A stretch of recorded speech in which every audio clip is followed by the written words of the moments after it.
you can call me Tatiana. Dave is a little off with the name. Although I go by many names and it doesn't matter so much. These names are just sort of ways that we communicate to you. There's a sort of divine feminine that I'm speaking from, and so the names that we are giving you are ideal because they're very feminine names. You could call me by anything, but for today, Tatiana will do. We are sort of wondering what you would like to speak about today. It is an open day, so we don't necessarily have any agenda here. What would you like to talk about? Tatiana, have you ever incarnated on Earth? Oh, yes, many times. Understand that these incarnations are complex. It might be that you, Carl, are actually three different people at some point coming together as Carl and then dividing in some ways. So when we say a person, these are energies. The energies go around back and forth. They create a person on Earth, but that person is deeply attached to other energies, the energy of a best friend, and you might be one and the same on the other side. So this is a complex topic which we could spend many hours describing and still not really be able to truly communicate this. The symbolic women that we've shown Dave are in fact our incarnations going right back to Mary, who was the mother of Jesus.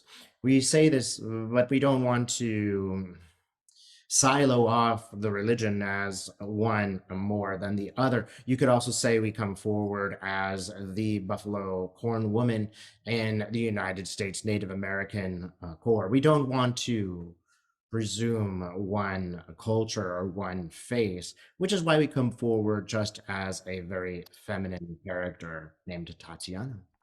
Does this answer your Okay. question? It does answer the question. It begs other questions, though. Do you mind if I pursue the same Oh no. line of questioning? This is why we are here. Please ask Okay. any questions that concern you. Well, thank you.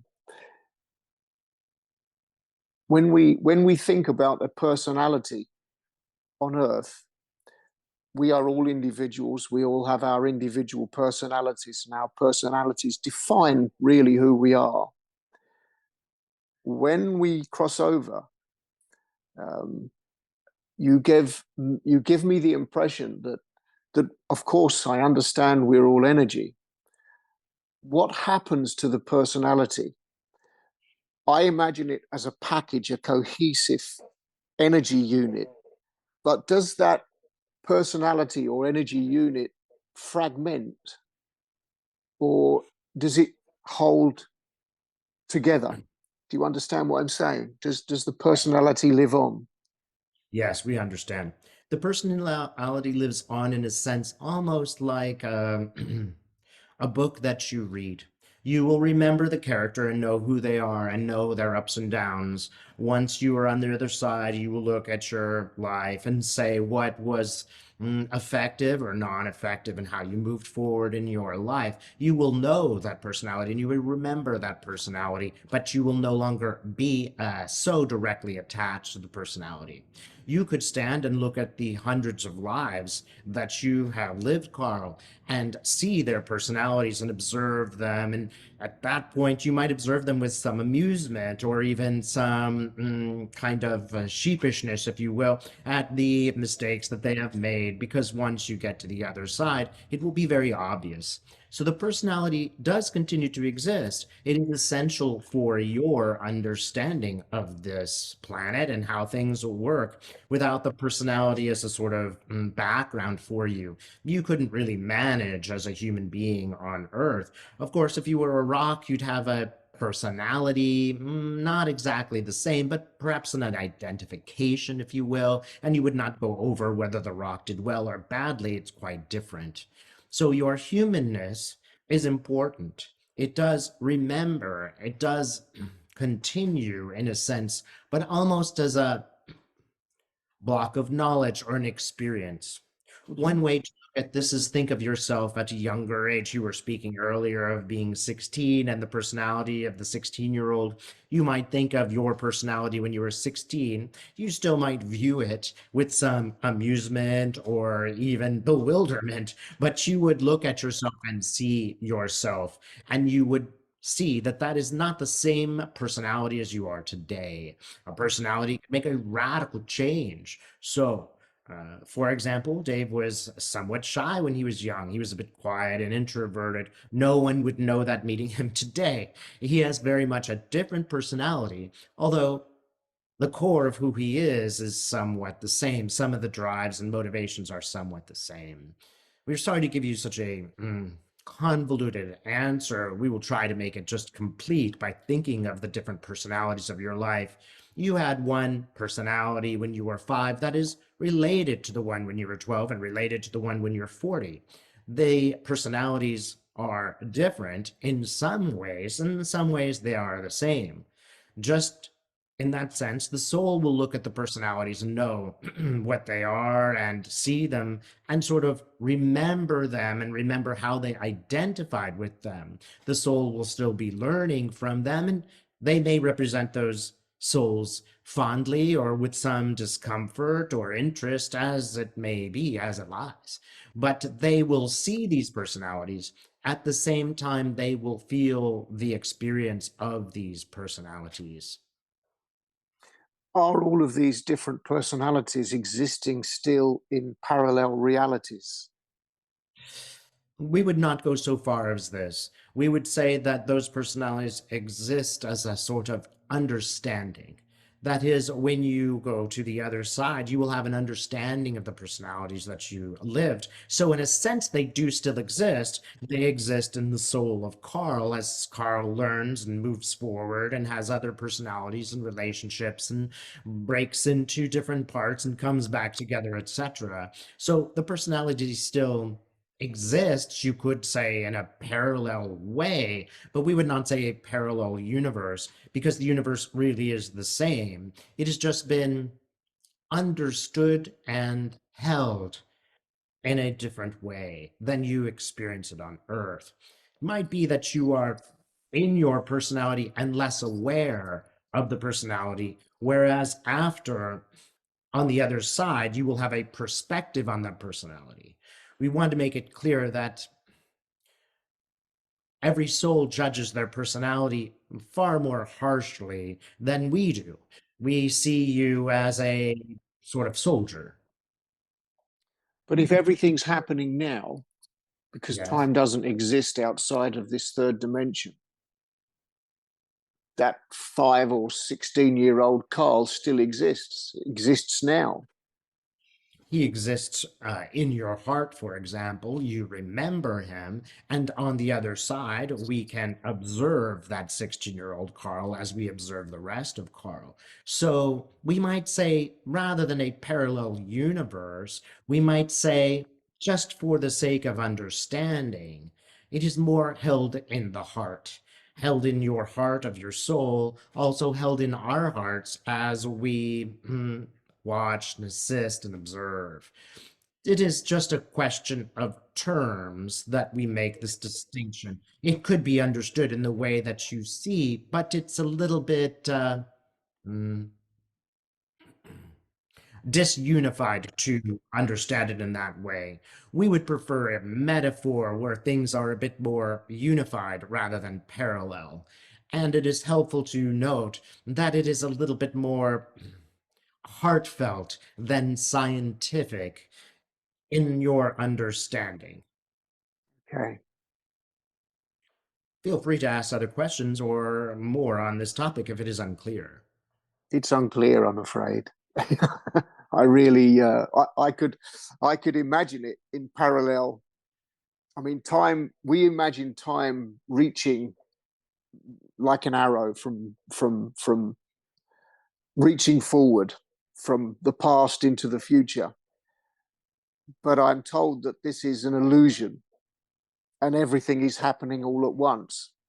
So, in my simple mind, I just turned it the other way. So everything was happening in parallel. So now everything's happening now.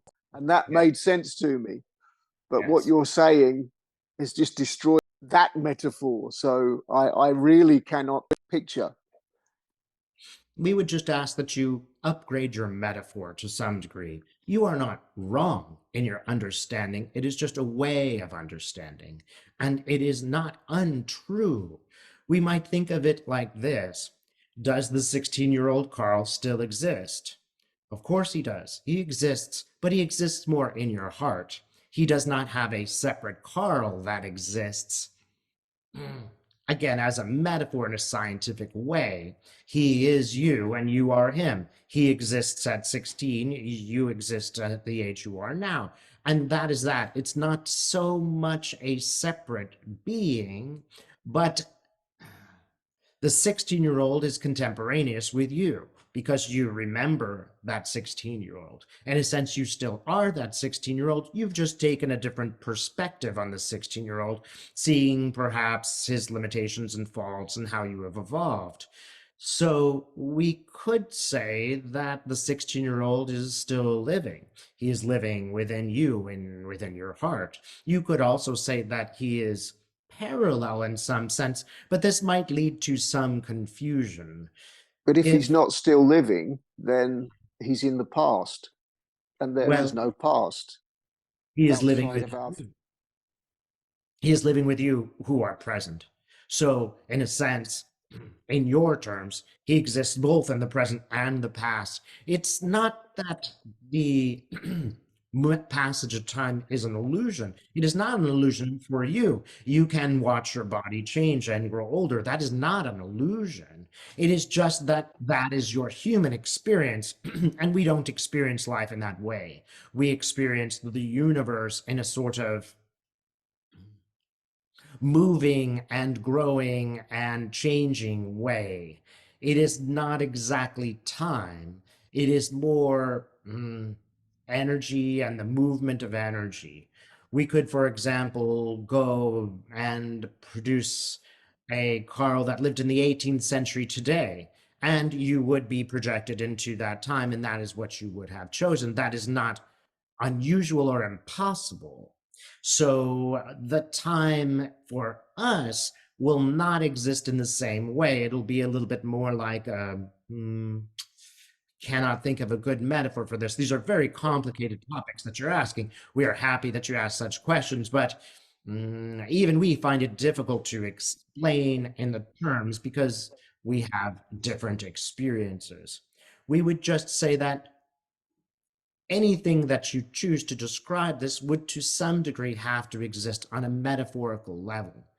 If it is convenient for you to see your 16-year-old self as existing in a different trajectory, if this is convenient for you, it is fine to do it in that way. But we would say everything exists in contradiction. That is, 16-year-old Carl is on a trajectory of his own, and 16-year-old Carl is not on a trajectory of his own. Both of those things are true within the contradiction.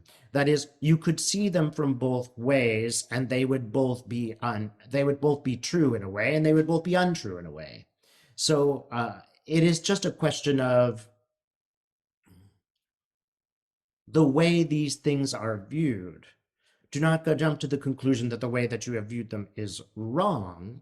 It is a metaphor, and we are offering a metaphor which is more complex. It does not nullify the previous metaphor.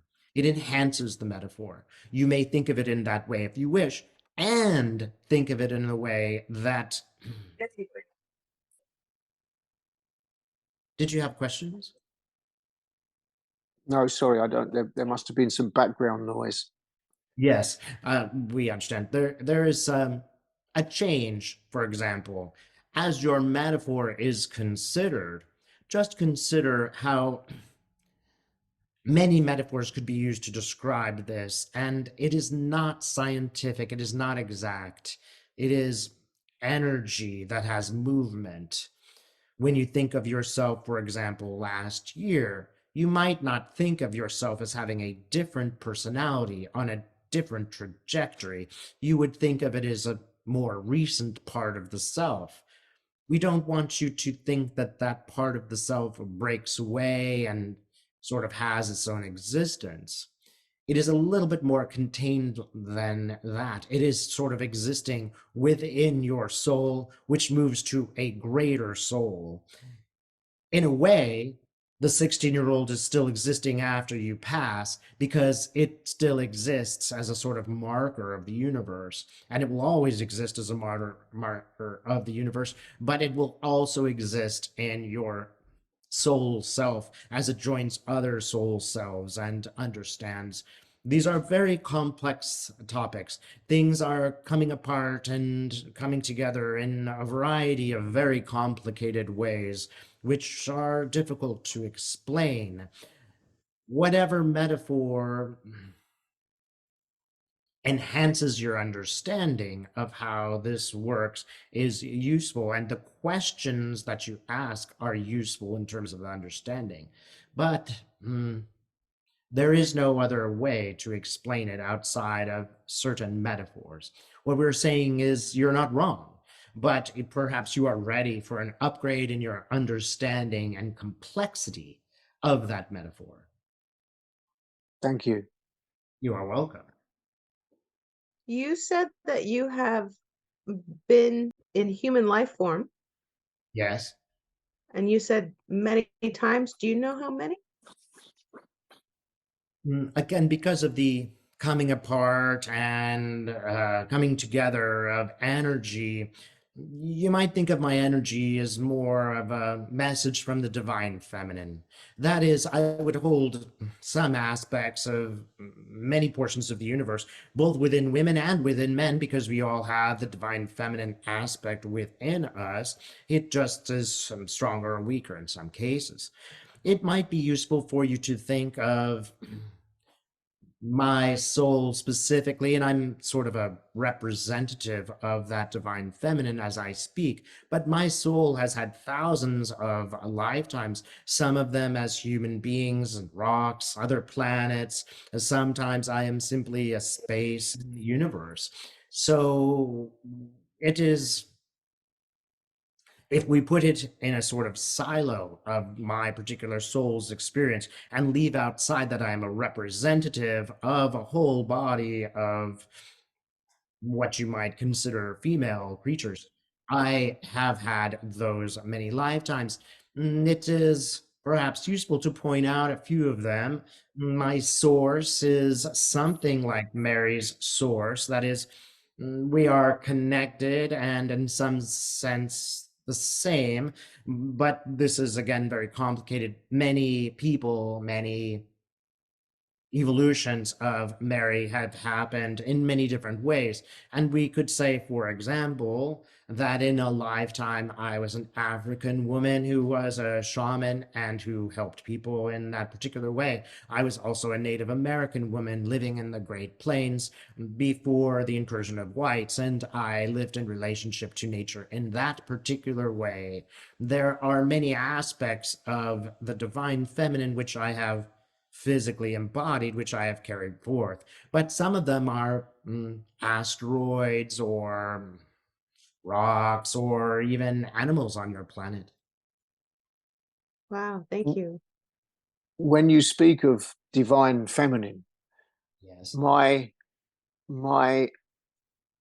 concept and understanding of feminine exists only within the context of humans. Yes. Or I need to rephrase that, animals. Humans, animals, males, females, the polarity that exists within the earth. Are Yes. you saying that female and male as entities exist energetically outside of Earth? We again will do our best to make these distinctions clear. It's very mm, sort of mixed up in a sense of being both true and untrue. That is, it's difficult to divide and say specifically what things are because they are not so divided for us. So you might think of it in this sense that there is a divine feminine and masculine coming from one singular source. Everything that is comes from one source, but there is a divine feminine aspect to the universe which we have given and created, half created in a division, just as there is a divine masculine. That energy exists, that is, it exists out there, just as energies that are more cohesive with both feminine and masculine exist out there. The division, again, is almost like a metaphor. It doesn't really exist beyond a sort of understanding or just beingness. This divine feminine will also change and evolve, so it is hard to pinpoint exactly what it is. We hesitate to divide things so clearly, so distinctly, but the nature of being human means that you must. Existing on Earth means you must make a distinction between a red light and a green light. You must. That is who you are. You have no choice. However, for us, we create these distinctions more to help with human understanding or more to explain things. That is, the divine feminine exists as an energy, but it is not unchangeable. It affects all humans. That is, within you, Carl, within all of you, there is an aspect of divine feminine. Within all of you, there is an aspect of divine masculine. So, if we think of the divine feminine as being something like relationship building and better at relationship building than perhaps the masculine aspect, we are just thinking of it that way. It is not impossible for the masculine to create such relationships. It is just a sort of, in your terms, almost a feeling or a sensing of what is that is helpful for humans to identify with. In your society, for example, the masculine has reigned powerful and supreme for some time. Now the divine feminine has made its presence known. There is an agreement in the universe that this is how it will be. In the future, people will be more in relationship to one another because they have no choice. The earth is asking for such a relationship to be built. We just want to emphasize that the aspect of the male, the aspect of manhood in the sense of being both good and positive and negative and destructive has existed for some time. And now it is time for a feminine aspect. Keep in mind, there is a feminine aspect which is negative. There is also a feminine aspect which is positive. This is the positive aspect that has reared its ugly head, if you will, that has become important and needs to make its presence known because it is in a sort of hiding place or remission, if you will. It is merely an aspect of the universe that is making itself more known. We want to make sure that this has nothing to do with gender, although you will note there are a good deal of controversies today on those whose gender is more mixed or unclear. That is what the earth is reflecting in the sense of sending more inquisitive or more powerful or more earth shaking sort of aspects of the divine feminine. It is noteworthy that on your planet the reaction to such ambiguity is strong. And this is because people wish to deny their feminine aspects. They wish to deny sometimes their masculine aspects as well. This is just a tide, if you will. And it might be useful to, again, think of it as a metaphor of a sort of tide. 2,000 years ago, there was a little bit more respect for the divine feminine. But over the past 2,000 years, it has been sort of hammered away, and the aspects of dividing have become more powerful. There's nothing inherently wrong with the aspects of the more powerful. It was necessary for your culture to go through the sort of understandings that are created from the divine aspect of the male, which is a little bit more about building and separating and intellectualizing. That aspect is not as helpful anymore. It is too strong, and it must now be tempered. We don't wish to obliterate the divine masculine. We just wish to bring it into more parity. It will be the case that as the divine feminine is denied on the planet, you will encounter many problems. There will be, for example, an addiction to power, an addiction to oil, etc., which will cause problems. It is causing problems in societies today. And there is now a reaction. You might look at this just in the humans and see that women have moved forward.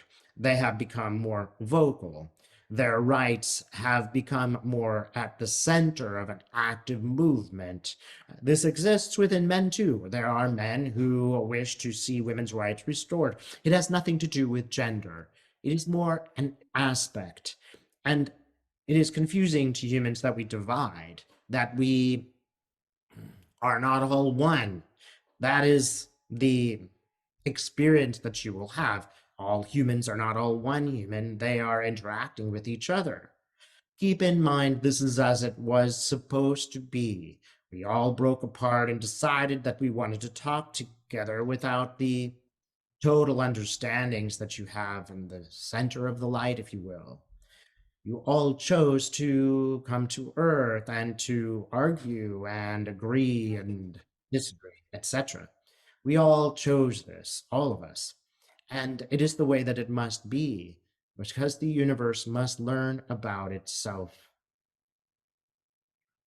Does this polarization of male and female exist on other planets, or is this an Earth issue? It is mostly an Earth issue. The divisions on other places, on other planets, are not at all the same. They are not at all as polarized, as if you will. They are a little bit more integrated and generic.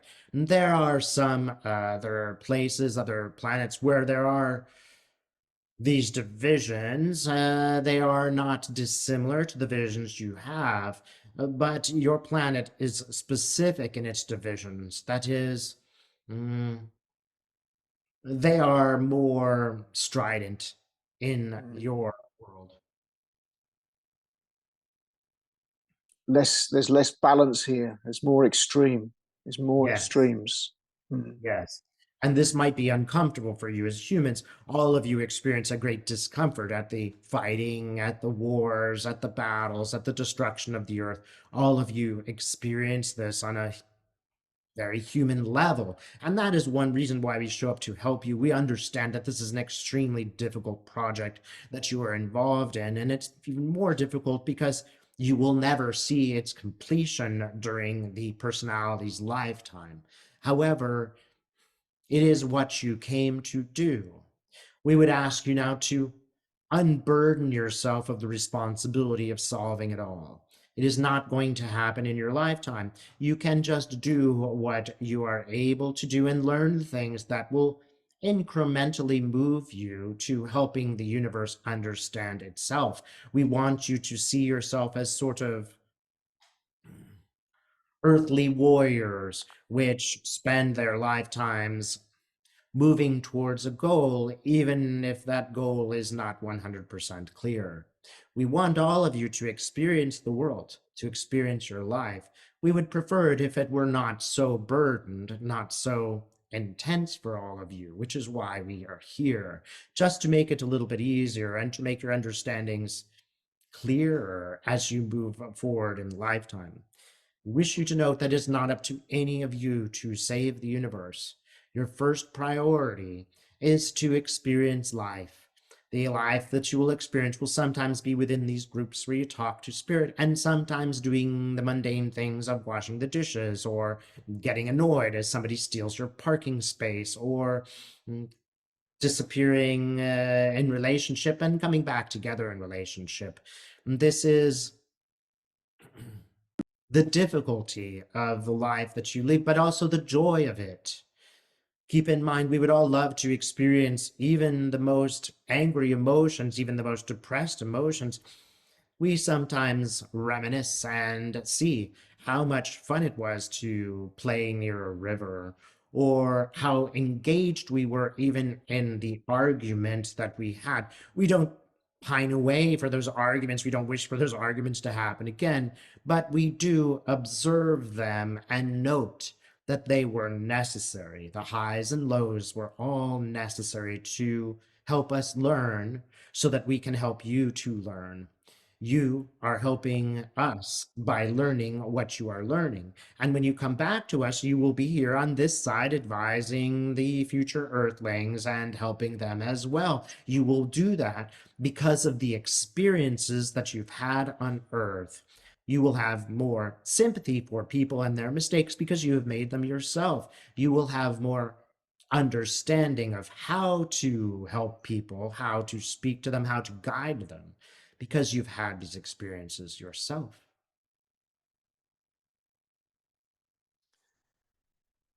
Wow, Is thank my you. understanding true that we have had civilizations on Earth that have evolved to a high degree and then destroyed themselves? Yes. What lesson do we learn by repeating this? So you are concerned because you believe that your culture will somehow destroy itself. Well, if we don't destroy ourselves, we are causing such pain and uh, disarray.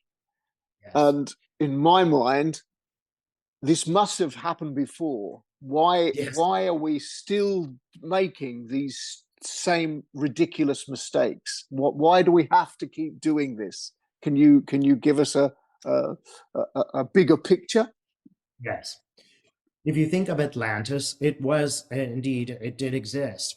And this Atlantis did evolve in very beautiful ways. It became a sort of Garden of Eden in some senses. They had better ways to heal and useful forms of energy and more freedom and less pollutants. That is how they began and how they evolved over some time. But it was a bit easy, a bit too easy, and they started to lose interest in maintaining the basic ethical responsibilities. And as they did this, power crept in and influences from non-divine, let's say the non-positive sources.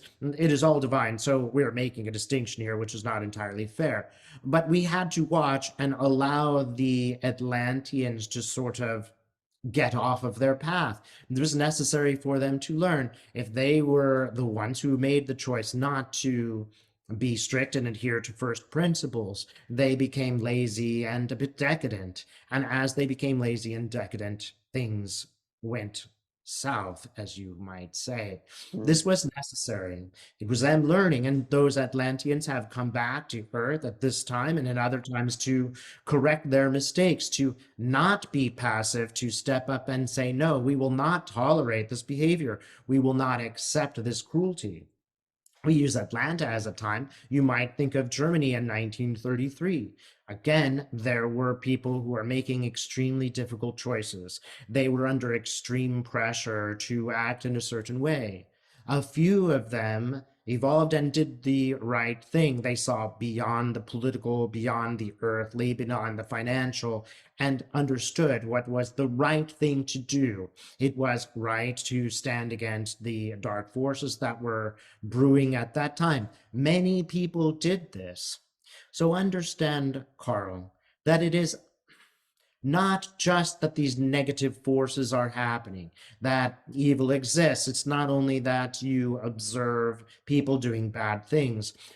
These are brought forward in your culture because as a human, you are oriented to see problems and solve them, to see danger and approach the danger, and to have an emotional response to that danger. The media that has been created does nothing but push such a narrative constantly in your face. Everything is wrong, everything is going badly. The media doesn't cover the birth of a beautiful child. The media does not cover a wonderful human relationship that has existed for 50 years. The media does not show you the beauty of these things or the beauty of people who make self sacrificing choices. For every dark thing that you see, there is a lighter thing that you see, a beautiful response to these problems. Dave has an example of this. We reach into his spirit to tell you something that always warms his heart.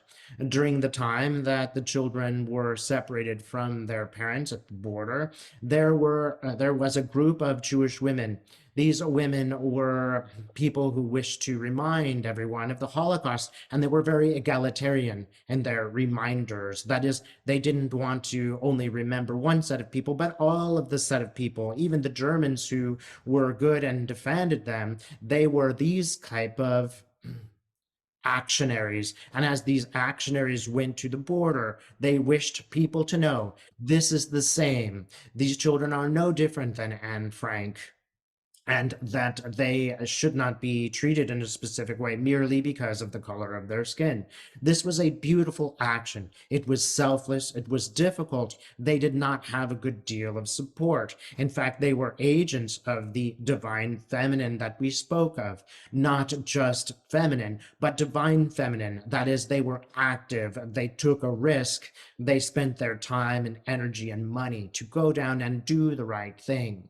You are doing the right thing right now. You are doing the right thing now, Carl. And that has a good deal to do with many of the experiences that you've had in your life, both good and bad. You can think back to your childhood and think of the first time that you saw a schoolyard bully. Perhaps you did nothing. Perhaps you did not know how to act. But over your lifetime, as you have evolved, you now know what to do with the schoolyard bully. You now understand the bully. You now know that attacking the bully would not be the most ideal thing. It would be more useful to go to the victim of the bully and say, I am sorry that that happened. I wish to be friends with you. Understand that the bully is also suffering in some particular way, and you don't need to condemn him. You just need to be forceful in stopping them. This is something that all of you have learned. You would not have learned it if there were no problems. You would simply be drinking champagne on the beach all day and never evolving. You would not learn anything. Understand, Carl, your concern, your love for the universe has brought you to a place where you observe what is wrong and you wish to do something to contradict what is wrong. This is a good thing. It is a beautiful aspect of you and all of you who are listening that you seek justice and you seek a greater understanding and you seek love. All of this has happened because you have observed what is wrong. That is, good is a reaction to what you call evil. Learning and moving forward does not happen in a passive place, it happens as a reaction. Therefore, all of the dark figures that you've seen, and this may be difficult to accept, were in some ways very useful. You responded emotionally to terrible dictators and stopped them, even if your only way of stopping the dictators was to pray or to give sympathy or to speak to others and say that this is wrong and we must come together and do what we can to stop it. Whatever you could do may have been greatly limited, but it was still something. It was still meeting with another. The United Nations may not be effective, but their intent to become effective, to speak about things, to represent the right and the wrong, that is a sort of media in and of itself, a sort of advertising, if you will. Notice there is good and evil in the universe. Both must exist. One cannot exist without the other, which is how we began here with the symbol of the Tao. Within even the darkest soul, there is a shadow of light. And within all of us, even if we are in the light, there are some shadowy issues that we must deal with and resolve and accept and change, etc. Thank you.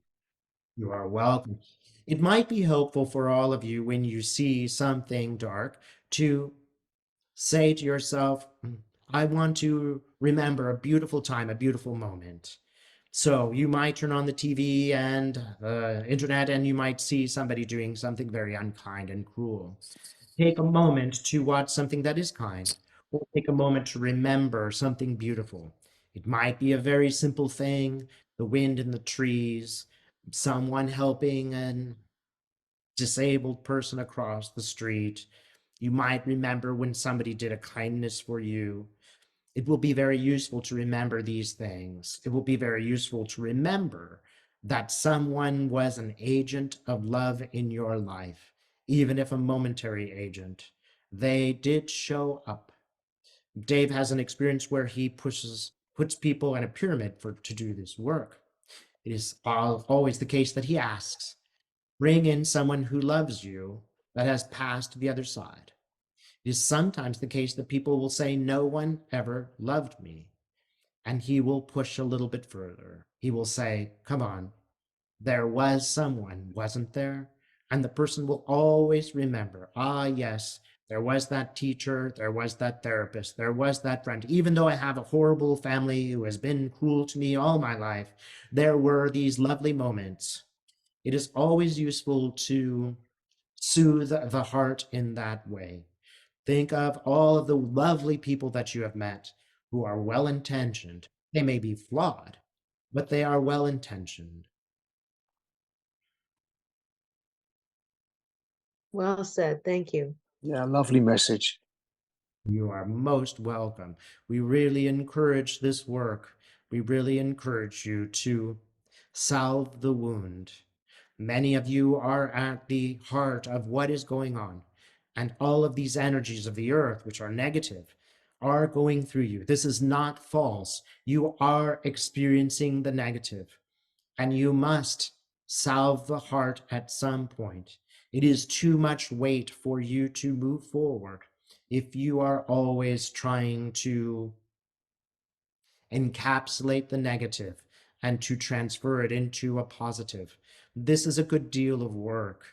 Don't hesitate to take time to salve yourself, especially now as the energies become extremely strained, if you will. Spend time whenever you feel sad or depressed or you are worried about the things that you have discussed, going to a beautiful place or remembering a beautiful thing or connecting simply with beauty. It is there. We do want you to succeed. We love you in the sense of feeling the feelings that you have to some degree and having empathy and respect for what you do. Don't hesitate to reach out to us and ask us to solve some of the rough edges that are incorporated in holding the energy of the time that you are in. Again, we wish to stress you hold more energy of the times than you're in than the average person. Many people prefer to brush past what is going on, and that is why you see some of the negative aspects that you see, because others are not addressing it. They are ignoring it. They are leaving the work to you. Do not let this work become such an overwhelming burden that you can't continue.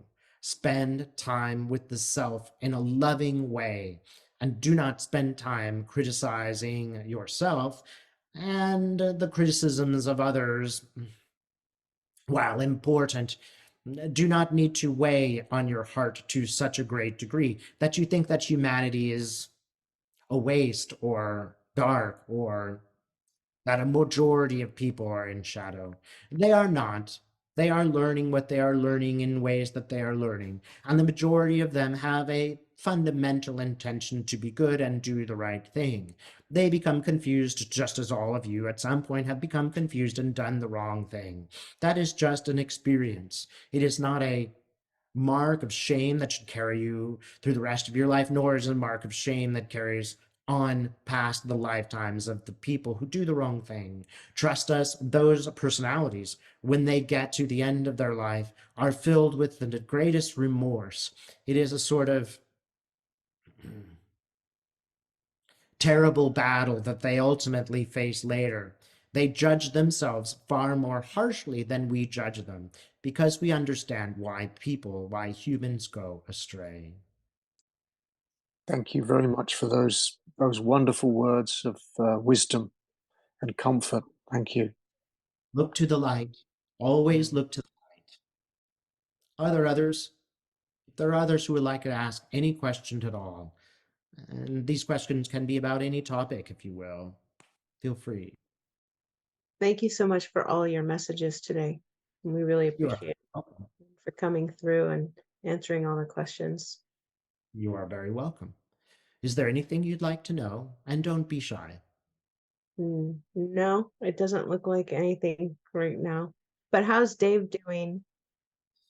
Well, it is interesting that you have asked such a question. Many of the messages that we've given are also for him. In the last few months, he has felt perhaps a little bit more greatly the weight of the world, and he has gone through the process just recently of sort of how we have described it to be. That is, yesterday he had a client, and that client brought forth Mary, the mother of Christ, and he was somewhat healed and salved by those messages. It was necessary for him, he does not entirely realize this now, to go away, to go to another place. He was put in a situation where the internet did not work. He was not able to make his videos. He was not able to do the things that he generally does. He needed this time to be away and to reconnect with nature, and that did happen. He went to certain events in certain places which were healing, and also where he was able to get rid of some negative energy. We're going to remind him now, because he will watch this video later, of how he got sick. He went on a boat to the Great Barrier Reef, and he sort of regurgitated all of the negatives that he was carrying in his stomach. It was an extremely unpleasant experience. He swore he'd never get on a boat again. But this was a feeling that he had to feel to get rid of. It was interesting that he came back and was much healed. The healing continued for a few more days, but this is a sort of metaphor for all of you that it can become overwhelming to do this work. It can become too much responsibility for you. And we are asking all of you to give up the responsibility, except insofar as it serves you. That is, do what you can. That moves you forward, but only that. Don't do what you cannot do. There's a saying that you have sometimes about God and asking you to do what you can to change what you can change and leave the rest. This is a tricky thing to do, but it is very possible. There is often a tendency to take on too much work and to forget to attend to the self. If you evolve only to understand yourself very well, to complete the tasks that you have, you will have had a very successful life. It is not your responsibility to change the world. It is only a responsibility to learn about yourself, and that does involve relationships with others. It does involve coming and changing and dissecting and moving and all of those things. But don't look at this so much as a weight. Consider it more as an helpful interaction. You have strong emotions, and those are to be experienced. Understanding those emotions and being aware of them and feeling them is very important. You do not want to put certain emotions away and closet them off. They will come back, they cannot be rejected. So you will experience them, perhaps cry about them or get angry for a time. But as you understand them and become aware of them, then you can move through and know that those feelings have been respected, even if every action that you want to do in regard to the experience is not continuous, if you will. Thank you. You are welcome. Are there other questions before we end our transmission? Not at this time. Good, then we will cease. Thank you very much once again for the wisdom you've brought through at this time. Yes, thank you. Thank you for your work and your endeavors. It is really a special thing that you are doing. And we notice that you are all special people because your intention is to expand. Don't underestimate who you are and what you are capable of. Your work is very, very much the work that we enjoy doing and that we can say, we sent you on earth, that is, you sent yourself on earth to do this work. You are living up to the expectations that you set before yourself. Avoid any great self criticism at this time, it will not serve you. Thank you. Thank you. Much appreciated. Mhm.